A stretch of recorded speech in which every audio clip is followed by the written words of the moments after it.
Sa ibang balita, tuwing may bagyo o kalamidad, hindi nalalayong maapektuhan ang galaw ng presyo o galaw sa presyo ng ilang produktong pang-agrikultura. Pinakaapektado nito ang mga pampublikong pamilihan. Sa isang palengke sa Quezon City, agad naramdaman ang taas presyo ng gulay, bunsod ng mabagal na pagdating ng mga supply.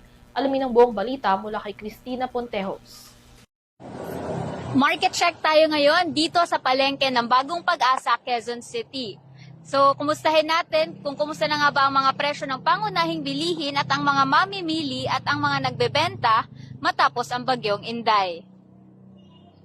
Nananatiling sapat ang supply ng karamihan sa mga pangunahing bilihin sa Bagong Pag-asa Market sa Quezon City sa kabila ng sunod-sunod na pag-ulan na naranasan sa iba't ibang lugar sa bansa. Ngunit kahit na walang kakulangan sa supply, kapansin-pansin naman ang bahagyang pagtaas sa presyo ng gulay at isda bunsod ng iniwang pinsala ng bagyo. Ayon sa ilang tindero, naging limitado ang ilang produkto gaya ng isda matapos maantala ang pagdating ng mga paninda mula sa mga lalawigang naapektuhan ng bagyong Inday.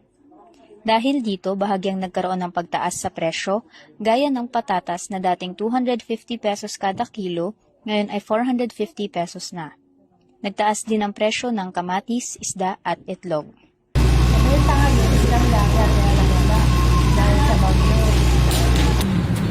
Yung ibang gulay bagay tumaas, pero yung iba bumaba naman.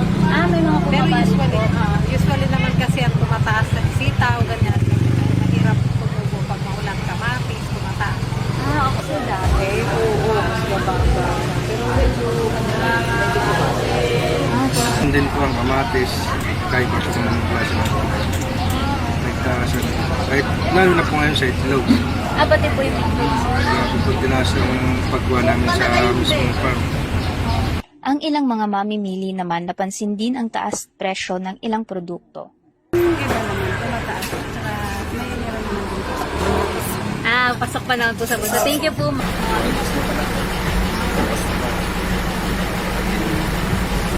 Bagamat umaasa silang pansamantala lamang ito at unti-unting babalik sa normal habang bumubuti ang lagay ng panahon at naibabalik ang regular na daloy ng supply. Kasabay nito, inaasahang magpapatuloy ang koordinasyon ng mga ahensya at lokal na pamahalaan upang matugunan ang anumang epekto ng bagyo sa supply ng pagkain at iba pang pangunahing pangangailangan. At yan ang ating market check sa ngayon. Mula rito sa Barangay Bagong Pag-asa, Quezon City, ako si Cristina Pontejos, sumasaludo sa bawat Pilipino.